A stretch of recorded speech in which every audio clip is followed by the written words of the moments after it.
Hello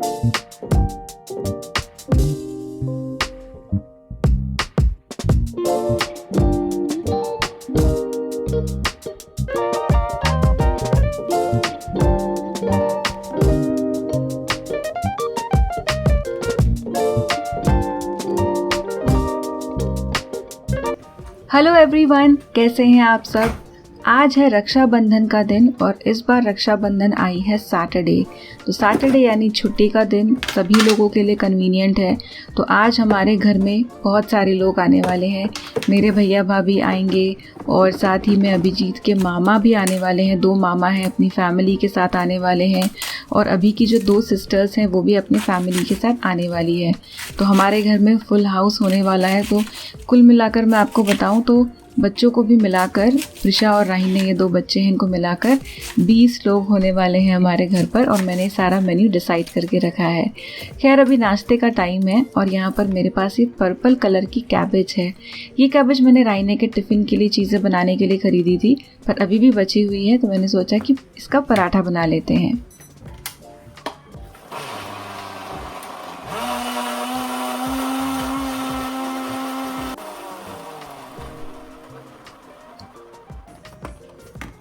यहाँ पर मसाले वाले डब्बे में से मैं कुछ बेसिक मसाले ऐड कर रही हूँ।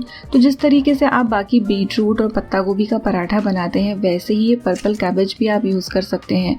मुझे काफ़ी कम रेट में ये मिल गई थी। आई थिंक पूरा एक जो बंच है, इसका गोला है, ये मुझे 16 रुपये में मिल गया था ज़ेप्टो पर, तो मैंने ख़रीद लिया था।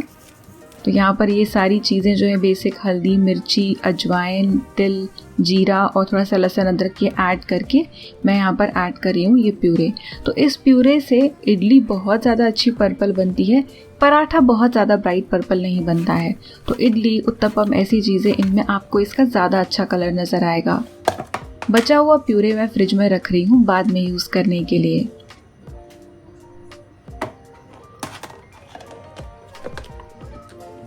तो आप भी ट्राई कर सकते हैं। एक दिन मैंने राहिन्ने को इस पत्ता गोभी के मोमो दिए थे टिफ़िन में और मैंने आटे का कवर बनाया था।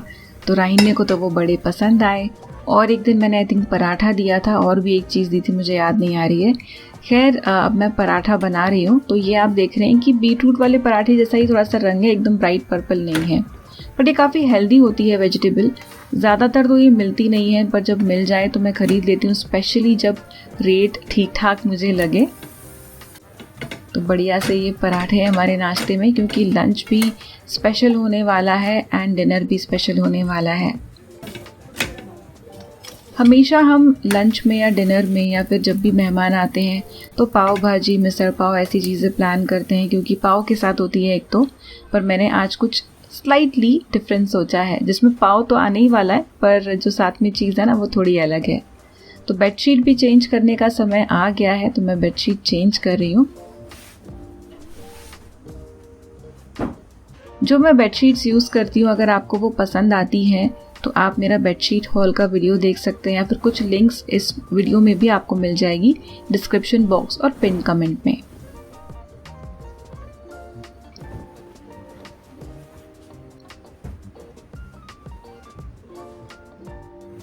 अब मैं कर रही हूँ लंच की तैयारी।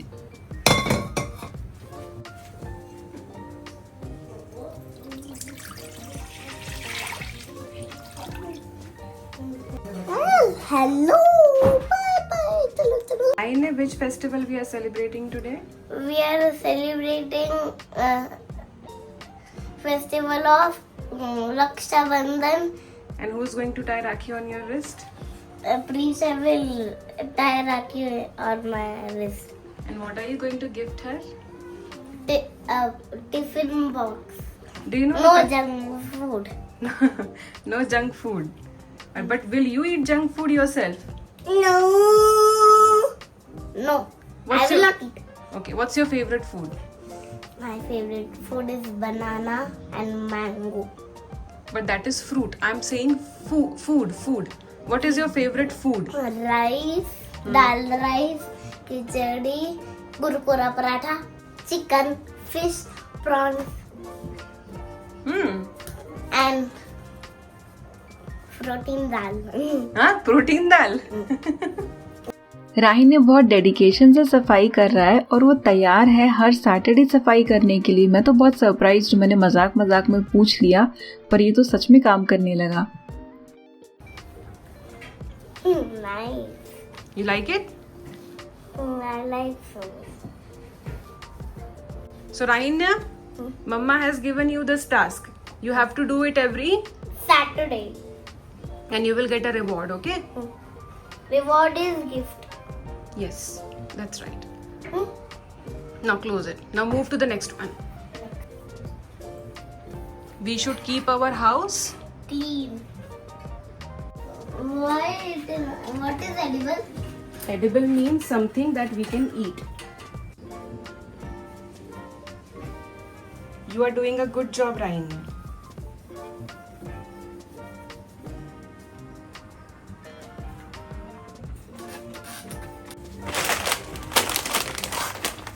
Mama, I can't open this.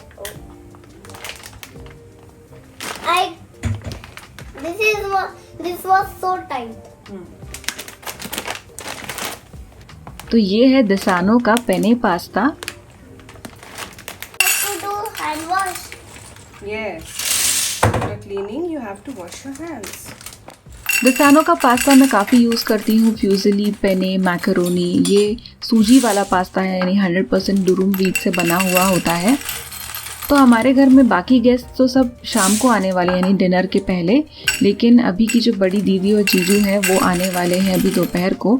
तो उनके हिसाब से भी मैं यहाँ पर सारी तैयारी कर रही हूँ, सब प्रेप करके रखूँगी और जब वो आ जाएंगे तो पास्ता मैं एकदम तुरंत बनाऊँगी। साथ ही में मैं चीज़ फोंड्यू भी बना रही हूँ। I can't do. पास्ता पहले बनाकर रखने में इतना मज़ा नहीं आता है, इसलिए सिर्फ बॉईल करूँगी, सॉसेस बनाऊँगी, सब तैयार करके रखूँगी।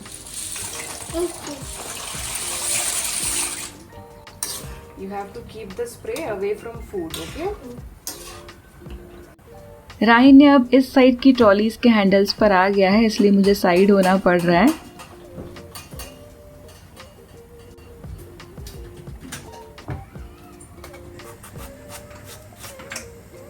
Did you enjoy cleaning handles? Yes. Really? Yes. मैं पिंक सॉस पास्ता बना रही हूँ, तो इसके लिए सबसे पहले मैं रेड सॉस बना रही हूँ। वाइट सॉस के लिए मैं मैदा फ्राई करके रखूँगी।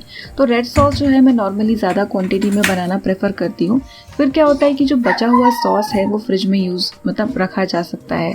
इसी सॉस से पिज़्ज़ा भी बन जाता है, या फिर अगर फिर से पास्ता ही बनाना हो तो वो भी बन जाता है। और पिज़्ज़ा सॉस बनाना बहुत इजी है। तो पिज़्ज़ा सॉस रेडीमेड मिल जाता है, लेकिन आपको उसमें प्रिजर्वेटिव ज़रूर मिलेंगे। एंड ट्रस्ट मी, अगर आप नॉर्मल रोटी सब्ज़ी बनाते हैं ना, तो आप पिज़्ज़ा सॉस बहुत आसानी से घर पर बना सकते हैं। तो ये टमाटर बॉईल हो रहे हैं, पास्ता भी बॉईल हो रहा है। राहिन को मैंने कहा कि चलो सोफ़ा भी ठीक से रख लो। वैसे राहिन ने इतना गुड बॉय नहीं है जितना आप अभी फ़िलहाल देख रहे हैं।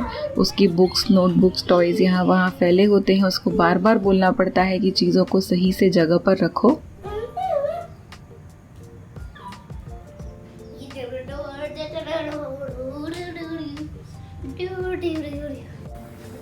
तो पास्ता यहाँ पर हुआ है या नहीं, यानी पका है या नहीं, मैं चेक कर लेती हूँ। तो मैं प्रेफर करती हूँ कि पास्ता को तोड़ कर देखा जाए। बीच में वाइट रिंग नहीं नज़र आनी चाहिए। तो रिंग नज़र नहीं आ रही है, ये पक गया है। और साथ में टमाटर भी देख लेते हैं।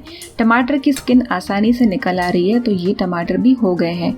अब इसके बाद इन टमाटरों को हमें ठंडा करना है, क्योंकि गर्मा गर्म टमाटर मिक्सी में अगर डालेंगे तो ढक्कन स्टीम से उड़ जाएगा। तो ये जल्दी ठंडे हो जाएं, इसलिए मैं इन्हें एक प्लेट में ट्रांसफ़र कर रही हूँ और फैला रही हूँ।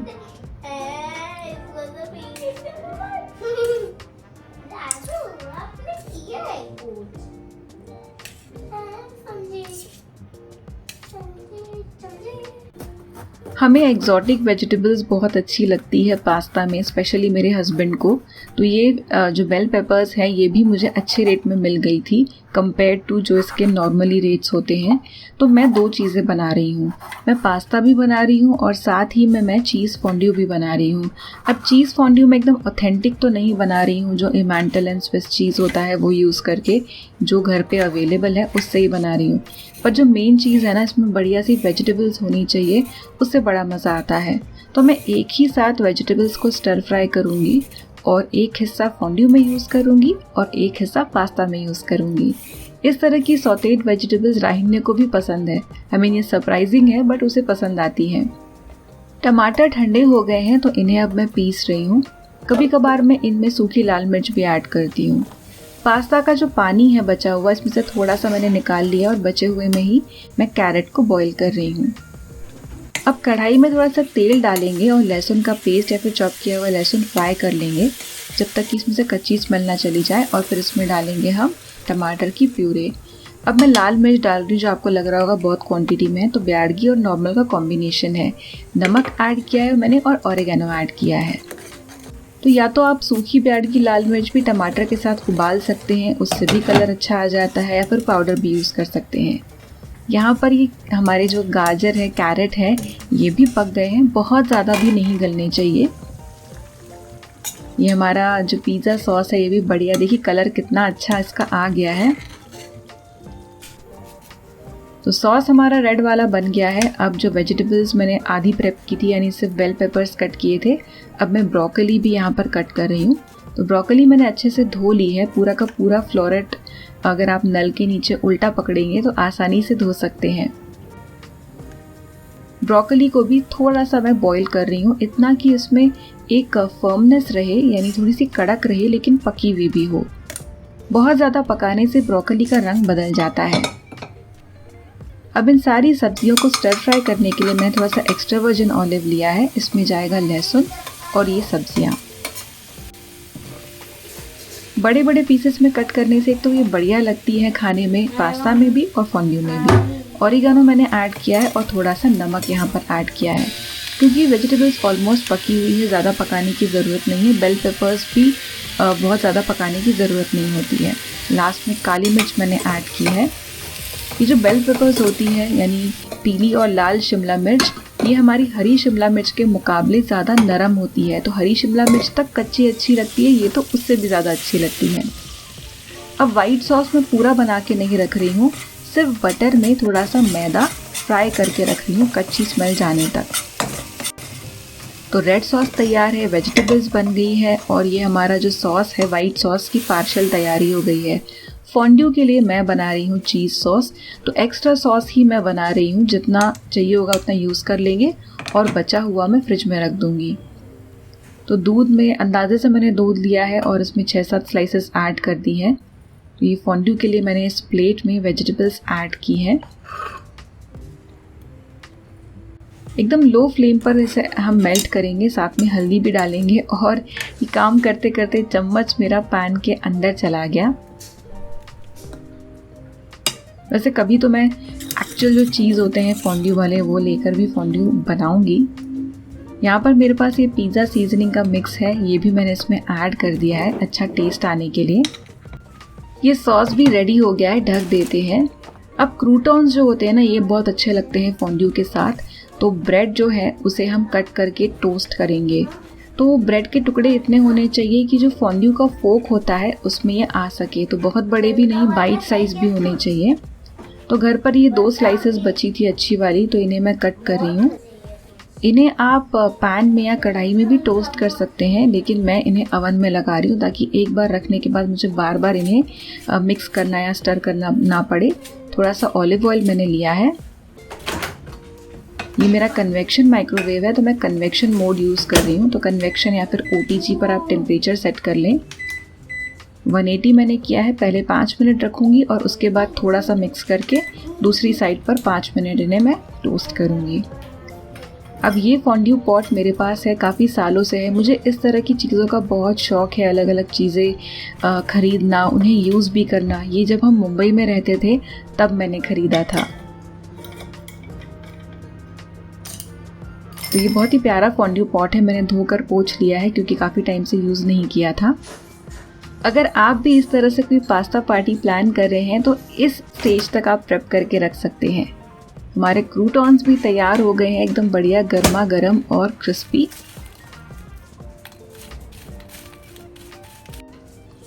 Mama, look at this.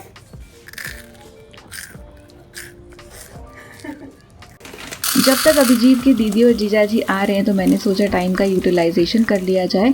तो दाल मैंने नापने के लिए निकाली। मैंने पहले इसकी रेसिपी पोस्ट की है। मैं बना रही हूँ अक्खा मसूर कोल्हापुरी स्टाइल। तो मैंने सोचा कब से मेजर करूँ। इवेंचुअली मैंने 1 किलो दाल ले ही ली। अब इसमें भी टमाटर और प्याज डलने वाला है और मैं अलग तरीके से बना रही हूँ, जो स्टेप बहुत ज़्यादा आसान है।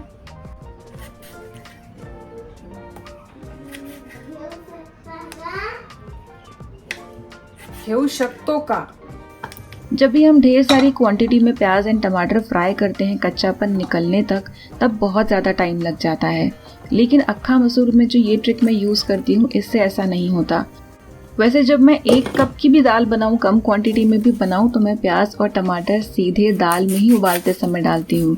इनफैक्ट टमाटर तो मैं साबुत ही डाल देती हूँ और जब दाल के साथ वो पक जाता है तब उसका छिलका निकालती हूँ।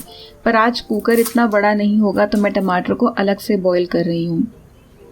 तो ये प्याज अच्छे से साफ़ करना पड़ेगा, धोना पड़ेगा। प्याज और टमाटर मैं पहले अच्छे से रफली चॉप कर लूँगी। टमाटर बॉईल हो गए हैं, इनके छिलके निकाल लेंगे।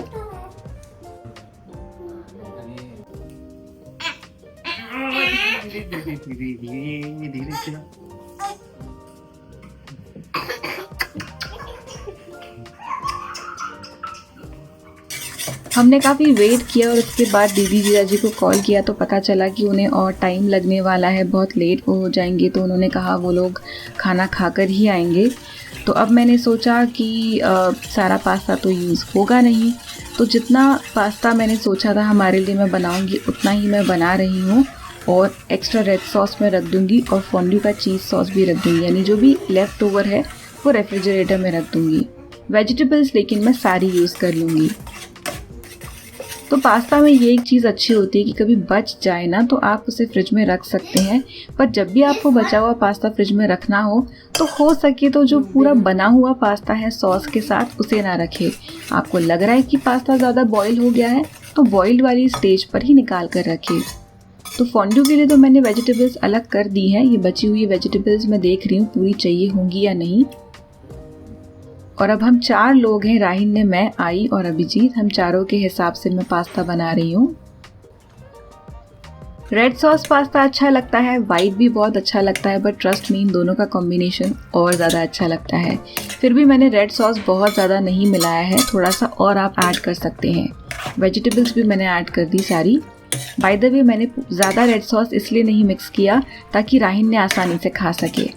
अब जब भी आपको कंसिस्टेंसी एडजस्ट करनी हो पास्ता की तो जो पास्ता बॉईल करते समय पानी था उसका यूज़ करें।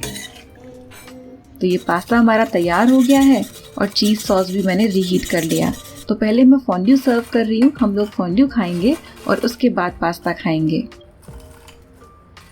तो ये जो फोंड्यू का पॉट है एक्चुअली काफ़ी बड़ा है, तो इतना पूरा भरने की ज़रूरत ही नहीं है। और ऑलरेडी अब लोग कम हो गए हैं तो मैंने सॉस कम ही ऐड किया है। तो कैंडल जला दी है, बढ़िया सा सब सेटअप तैयार है। मैं, राहिल ने, आई, अभिजीत, हम चारों बैठे हुए हैं फ़िलहाल इस फोंड्यू पॉट के साइड में। राहिल ने कहा है कि वो चीज़ सॉस नहीं खाएगा, वो सिर्फ वेजिटेबल्स और ब्रेड खाएगा। अब फोंड्यू के बाद हम लोग खा रहे हैं पास्ता।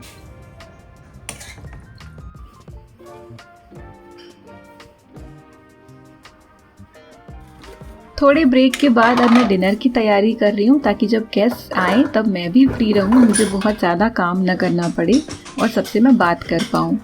तो यहाँ पर मेरे प्याज जो हैं और जो टमाटर हैं इन्हें चॉप करने के लिए मैं यूज़ कर रही हूँ अगारो डिलाइट मीट चॉपर। इसका साइज़ इतना बढ़िया है ना कि ज़्यादा क्वांटिटी में भी इसमें प्याज और टमाटर अच्छे से चॉप हो जाते हैं और कम क्वांटिटी में भी चॉपिंग हो जाती है। तो देखिए यहाँ पर प्याज कितने बढ़िया से चॉप हो गए हैं। अब ये जो टमाटर मैंने बॉईल करके रखे थे स्किन निकाल के, वो मैं ऐड कर रही हूँ।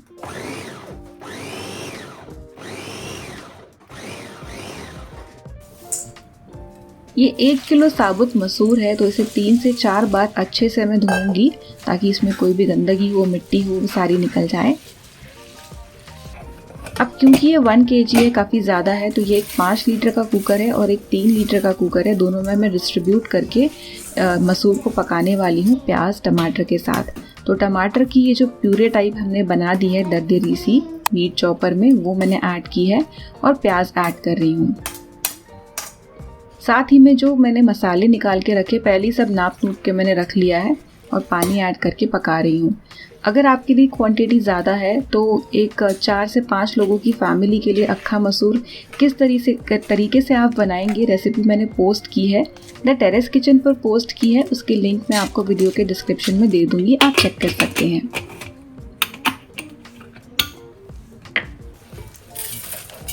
अब जो थोड़ी बची हुई मसूर है उसे मैं 3 लीटर के कुकर में ऐड कर रही हूँ। अगर आपको मेरी रेसिपीज़ अच्छी लगती है या फिर आप जानना चाहते हैं मैं किस तरीके से चीज़ें बनाती हूँ तो आप टेरेस किचन देख सकते हैं, वहाँ पर मैं ढेर सारी रेसिपीज़ पोस्ट करती हूँ। वैसे जो वहाँ पर पोस्ट नहीं की हुई है ऐसी भी रेसिपीज़ मैं आपके लिए इस चैनल पर ब्लॉग्स में लाती ही रहूँगी। अब आप देख रहे हैं मैंने टमाटर और प्याज, लहसुन, अदरक पहले ही इसमें ऐड कर दिया है। अब बहुत देर तक हमें प्याज फ्राई करने की, टमाटर फ्राई करने की बाद में ज़रूरत ही नहीं पड़ेगी तड़का लगाते समय, और टेस्ट भी एकदम लाजवाब आएगा। काफ़ी स्मूथ और क्रीमी ये दाल बनेगी। तो ये हमारी मसूर जो है अच्छे से पक गई है, साबुत भी है लेकिन गली हुई भी है, यानी शेप भी रिटेन कर रही है लेकिन अच्छे से पकी भी है। और ये राहिन ने किचन में आ गया है मुझे दिखाने के लिए कुछ, तो मेरे साथ साथ आप भी देख लीजिए। हम लोग बाहर गए थे और बेकरी से फ्रेश पाव लेकर आए और साथ ही में जलेबी भी गर्मा गर्म लेकर आए हैं। तो बस अब मैं तड़का लगाना शुरू कर रही हूँ कि थोड़ी ही देर में सब लोग आने वाले होंगे। आपको लग रहा होगा कि मैं तेल ज़्यादा डाल रही हूँ। वेल, मैं 1 किलो मसूर बना रही हूँ और ये जो पैन है पता नहीं वीडियो में समझ आ रहा होगा या नहीं, पर ये काफ़ी बड़े साइज़ का है। तो इसमें गया ज़ीरा, साथ में जाएगी हींग। और मैं ऐसे समय पर क्या करती हूँ कि सारी जो चीज़ें हैं मेजरमेंट के हिसाब से कटोरी में पहले ही निकाल कर रख लेती हूँ। थोड़ा सा लहसुन अदरक का पेस्ट मैंने ऐड किया है, बाकी तो हमने मसूर पकाते समय डाला था। साबुत मिर्च में मैंने ब्याड़गी डाली है ताकि तीखापन ज़्यादा ना आए, और हरी मिर्च में चीरा लगाकर ऐड किया है। इसे थोड़ा सा फ्राई करेंगे, फिर डालेंगे धनिया पाउडर और इसे भी फ्राई कर लेंगे। अगर नेक्स्ट टाइम आप भी पाव भाजी या मिसल पाव से बोर हो गए हैं तो इस रेसिपी को ट्राई करें और मेरी ही तरह ये ब्याड़गी मिर्च डाल के देखें। कलर अच्छा आएगा और तीखापन उतना नहीं होगा जितना आपको लग रहा है कि शायद हो गया होगा। तो सुहाना की ब्याड़गी मिर्च पाउडर मैं यूज़ करती हूँ।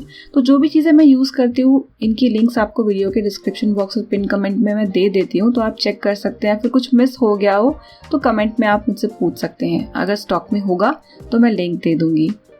ये किचन किंग मसाला मैंने ऐड किया है और ये कांदा लहसुन मसाला। साथ ही में पानी गर्म करने मैंने रख दिया था, तो थोड़ा ऐड करूँगी और मिक्स करने के बाद देखूँगी कि कितने पानी की ज़रूरत है।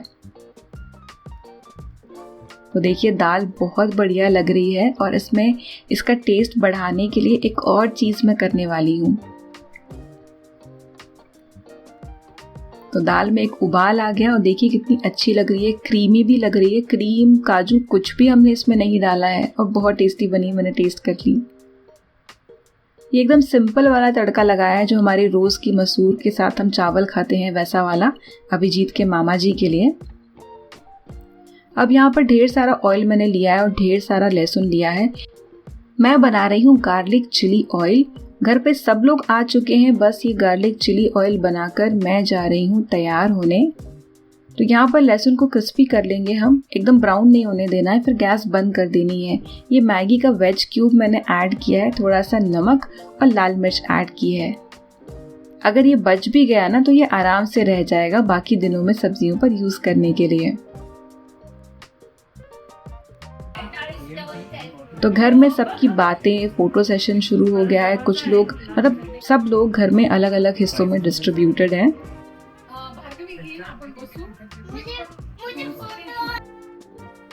राहिन ने खेल रहा है, प्रिशा का वेट कर रहा है। मेरे भैया भाभी अभी तक आए नहीं हैं।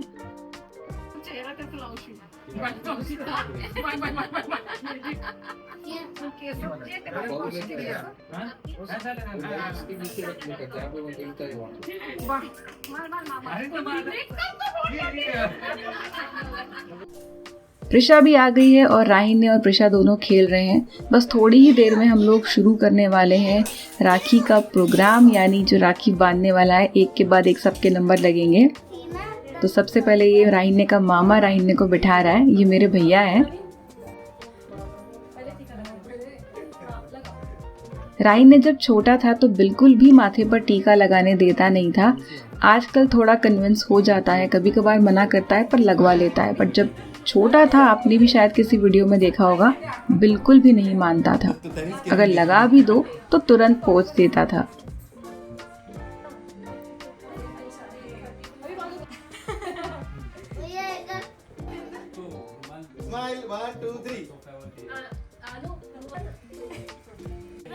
ये है राइन की सही दीदी। तो अभिजीत की जो सेकंड नंबर की बड़ी दीदी है, उनकी ये बेटी है। उनकी 2 बेटियां हैं। तो राइन की 2 बड़ी बड़ी दीदियां हैं और दीदी बहुत ही बढ़िया सुंदर राखी लेकर आई है राइन के लिए, एकदम अलग टाइप की। और ये है दूसरी दीदी जिनका नाम है भार्गवी। राइन को राखी से लेना देना नहीं है। जो पूजा की थाली में पेड़े रखे हुए हैं वो खाने के लिए एक्साइटेड है, खा रहा है और मांग रहा है। ये देखो राइन की राखियां।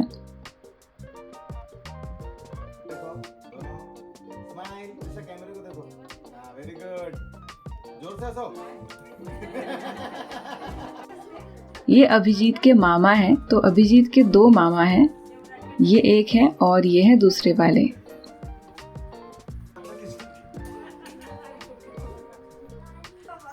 अब नेक्स्ट मैं और मेरे भैया। तो ये हमने सोचा नहीं था, ये कोइंसिडेंस है प्योर कि हम दोनों के जो कपड़े हैं ग्रीन कलर के और काफ़ी मिलते जुलते शेड के हो गए हैं। इनफैक्ट सही का भी सिमिलर ही कलर है।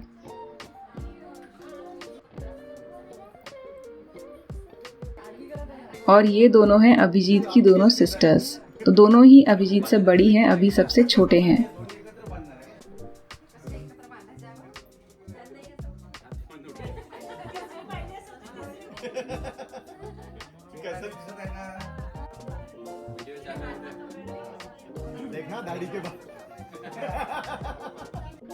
और ये है अनु जो मेरी भाभी है, यानी प्रिशा की मम्मी। अब बारी है खाने की। तो पाव भाजी हो या फिर कोई भी ऐसी चीज़ जिसमें कुलचा, पाव भाजी का पाव कुछ भी टोस्ट करना हो, तो मैं पूरा बटर लगाती हूँ और अवन में 200 या फिर 220 डिग्री सेल्सियस पर 3 से 4 मिनट रखती हूँ अपर रैक में। तो यहाँ पर हमारा ये अक्खा मसूर साथ में है, जलेबी है, नींबू है, उसके ऊपर ये लहसुन का तेल है, साथ में हमारे क्रिस्पी से पाव। एंड अभिजीत ने प्याज और दही का सैलेड बनाया है, ये काफ़ी अच्छा लगता है।